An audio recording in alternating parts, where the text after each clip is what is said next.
The crypto trading sentiment went from panic to greediness way too quickly. Should you be worried about the Bitcoin price? Let's analyze. Hello ladies and gentlemen, this is Simon from My Crypto Paradise, and in this video we will go and dive deep into ultra high time frame analysis. Then we will shift our focus into high time frame daily chart, and then we will understand on a medium time frame where a potential correction could take us. We will do this with the help of technical analysis, and then we will also check out some exclusive insights. So firstly, let's start with the weekly chart. This is ultra high time frame analysis for us.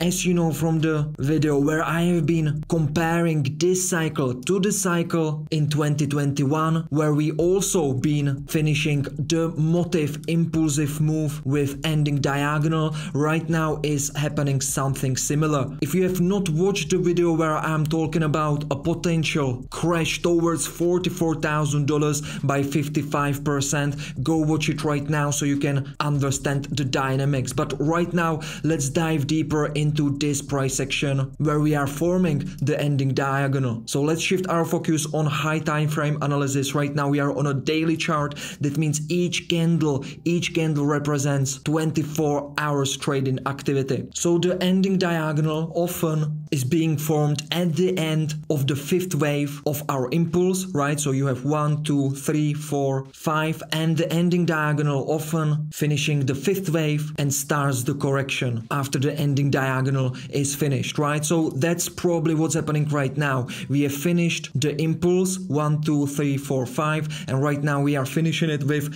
ending diagonal. So you already know from the previous videos, the last time I have been updating this was just 2 days ago when Bitcoin was trading at $96,000. As you can see right here, I told you a stop loss hunt is incoming. I shared with you exactly where is the liquidity laying of the short sell positions, where they have the stop losses and liquidation levels, and bang, as you can see, we have absolutely destroyed the crypto noobs by this candle higher. So all the short positions that have been opened at the lower prices around $92,000 have been liquidated right here as we were pushing towards $100,000. So hopefully you have been enjoying this ride. Shoutouts to Paradise and VIPs, because you guys know we have been catching the absolute bottoms not only on Bitcoin but also on Ethereum and some altcoins. So let me just show you these two beautiful trades, how they progress. We have been catching the Ethereum trade exactly at the bottom at $3,000. I cannot show you the sell targets, I'm very sorry. The Paradise Family VIP members that have paid a lot of money to be in these memberships wouldn't be happy. They are already not quite happy that I'm showing you this, but I don't care. I just want to show you. Look, so right now we are developing our trade position. We are in 14% profit on Ethereum. We have opened that with 2x leverage, and because we were aggressive and we were very confident that this was the bottom, we have also opened with an increased position size a Bitcoin position at $92,000 with 3x leverage plus double position size, because the probabilities and the risk reward was absolutely beautiful. Take a look at the position of our stop loss and the position of our sell targets, right? We didn't take any sell targets yet, ladies and gentlemen. We are already 9% in profit without any leverage, okay? And we have not taken any profit just yet. We have secured our positions by placing stop loss to break even, but that's it. And you know, long-term profitability in crypto trading is all about knowing when you can get aggressive, when to increase the position size, or where to be defensive, right? And because you understand the dynamics of this ending diagonal and the expectancy of hitting this third wave resistance at around $112,000, that is one of the reasons why we are not taking profits at this lower time frame resistance zone right here. As you can see, the resistance zone is working nicely, okay, but the positions we have opened are swing positions, not lower time frame positions. So in scalping we would be taking profits right here at this lower time frame resistance zone, but because this is swing trades and also because we understand this ending diagonal Elliott Wave Theory, not only we are not taking profits yet on our Bitcoin and Ethereum long positions, but this is also the reason why we are holding in Paradise and VIP loads of long positions on our altcoins that we have opened. So in the previous video I believe the price action was around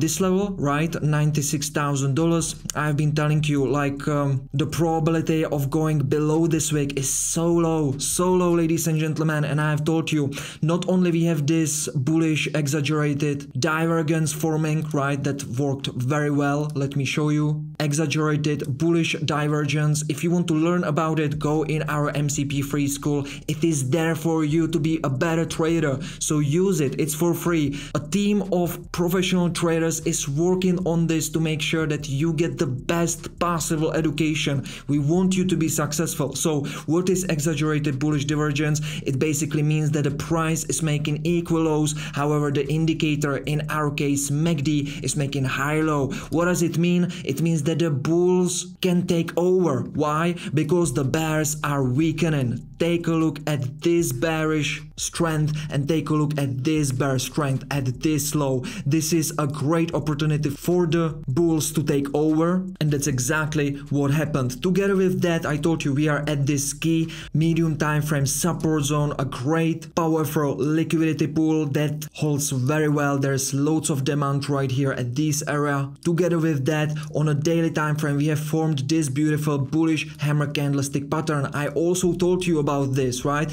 And the hammer candlestick pattern means that when you see it on the chart after some downtrend, there is a high probability that it will work as a reversal. Why? Again, the bulls are taking over, right? The bears tries to push us below this key medium time frame support zone, but this long wick means that the bulls have been absorbing the selling pressure, and this small body means that the bulls won the fight in this candle, okay? And that's again just adding to the probabilities that we will have some upcoming bullish price action, and that's exactly what happened. As you can see, we have went to the upside and we are profiting thanks to that. Together with that, we also understand the dynamics of Elliott Wave Theory, right? So we have spectated very early that we are forming this ending diagonal, right? This is the ending diagonal. It is created by 5 waves. Each of the wave is created by corrective mode. What a corrective mode means? It means that all of the 5 waves are created by one of these types of corrective mode patterns. Most of the times in the ending diagonal,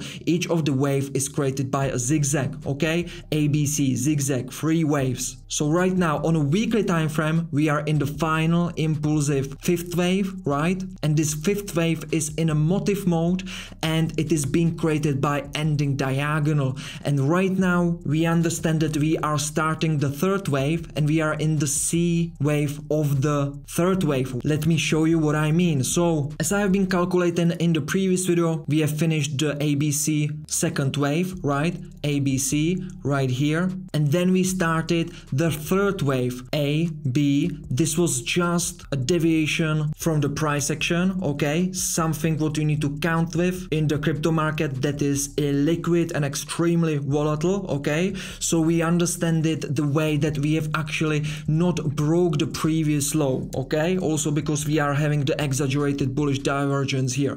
So in my opinion, we are right now in the C wave of the 3rd wave, basically right here, okay? Can you see this? We are right now in this subwave in my opinion. So this subwave is a motive wave from the zigzag pattern, okay? If you understand the Elliott Wave Theory, you know that this is actionary, this is reactionary, and this is actionary subwave. And the actionary subwaves are created by a motive mode, one of these 3, and the reactionary wave is created by a corrective mode, one of these 9 types, okay? So right now this C wave is basically subdivided into 5 waves, and I believe it will be an impulse, okay? So this wave basically will be created by 5 subwaves, A or 1, 2, 3, which is usually the longest, 4, 5. So right now we are creating this wave, the C wave of the 3rd subwave, and that is being subdivided into 5 another waves. I hope it's not that confusing for you, but let me show you what I mean. So basically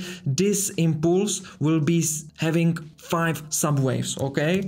And because we understand that right now we are having quite straight lines to the upside, and before today we didn't have any substitution substantial correction in this wave right here that started basically from this level right here. So it is possible that we are starting the B wave right now. This might be it, but let me go into a medium time frame analysis where we can better understand where this B wave might finish, this second wave, yeah, of that 5 subwaves. So let's take a look at our oscillators. We can see that there was some bearish pressure, but this indicator is showing us that we will soon be oversold. That means this bearish pressure should stop very soon. Okay, we are still not there, but we are getting close to being oversold on stochastic RSI.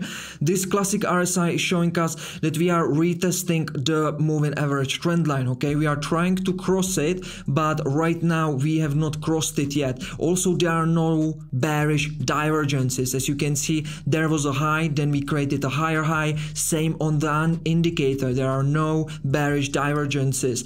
And on the MACD indicator, we can see the same thing. There are no bearish divergences. The bulls are quite strong and healthy. Okay, there is also being a warning sign that we might have a bearish cross soon, but because we understand the stochastic RSI is getting quite oversold soon, I believe that the bears doesn't have much more time left in order to push the price a little bit lower. So as you can see, we have just retested the moving average trend line. Absolutely beautiful wickout. Right now it seems that we are once again creating a bullish hammer candlestick pattern. You remember that one, right? It's this reversal candle. But the question is, was this enough? Well, let's analyze the previous price action. Let's analyze this price action right here, and let's see from the psychology of traders during this trading environment, where is the next support and next resistance. So let me put my Fibonacci retracement tool from the bottom to the top, and we can understand that we have a great support zone at these levels. Let me show you. $95,700 to around $93,000. Okay, this is a strong support zone that we shouldn't go below. And as you already know, we are right now in the third wave, right? And we are creating the impulse. The impulse is subdivided into 5 waves. So let me calculate it one more time. We have started that right here, so we are having A. It seems like we have finished the A, and right now we are trying to find a support. So we are doing the reactionary corrective second wave. Then we will have a third wave, fourth wave, and the final fifth wave that I believe will take us towards $112,000. And after that, you know exactly what's gonna happen next. That should finish around this level right here, and then we will drop lower. Then we will drop towards the ending diagonal support, which is right here around this level, $98,000. Probably this level will turn into support, so it might hold us quite well. We will see, but we understand that around these levels there will be a support, and based on that we will be doing our trading decisions. And ladies and gentlemen, okay, so what does it mean right now? It means that we might already been finished with the second wave, with the corrective wave, which is this one, right? But for that we need to have some confirmation. So first confirmation is this nice impulse from the moving average trend line, but I want to see the stochastic RSI to really go oversold, so go below this line, below the 23 points, okay, like we got this time right here and this time right here. So we didn't went that low just yet, so we might have a retest of the 0.618 Fibonacci retracement level, okay? So be aware that we might have a retest of this support zone. That can still happen, okay? My confidence that this was the B wave will increase after we are able to go above this resistance. So if we are able to push above this resistance and create some nice retest, probably a double bottom with some nice candlestick patterns on a lower time frame, that will basically increase the probabilities for the bulls. I will say with a high probability that this was the B wave and we might start the third wave, yeah? but at the moment we are waiting for this to be reclaimed. If we cannot reclaim it, I'm waiting for this stochastic RSI to go oversold, okay? So we might have a retest of 95, even $94,000, and then the highest probability is that we will start the third wave from the impulse. Let me show you one more time what I mean by the impulse. This I mean, and the third wave is usually the longest one. Then we will have a small correction, and then the fifth wave should take us to around $112,000. Ladies and gentlemen, there are still some things that we need to get rid of, and one of them is this crypto trading sentiment that went too rapidly into a greedy side. As you can see, it overcame the white line. The white line represents the Bitcoin price, right? And it went so quickly, and the Bitcoin price is not able to catch up. So our AI indicator that is following the sentiment on social media is telling us that loads of people are expecting on January 20 some extra pumps just because Trump is being put into a White House. I don't see how this is relevant in the short term, okay? So there is a possibility that this is just a sell the news event. So we will need a little bit more shakeouts to get rid of this way too bullish sentiment in order for us to be able to cross this resistance zone, and retest of this support zone might help us with it. So everything is clear right now. You know exactly what kind of confirmations we are waiting for, what needs to happen in order for this second corrective wave to be finished and start of the third wave. You know also that if we will not be able to reclaim it, we will go a little bit deeper towards $95,000 to $94,000. Low probability is that we will start breaking below that. Based on that, we are doing our trading decisions, ladies and gentlemen, and I will again see you on Saturday. Until then, take care, trade safe, trade tactically with a proper trading strategy and risk management. If you have enjoyed this video, please smash the like button, share this video and subscribe. It will make me very happy and you will not miss any future videos. For now, cheers.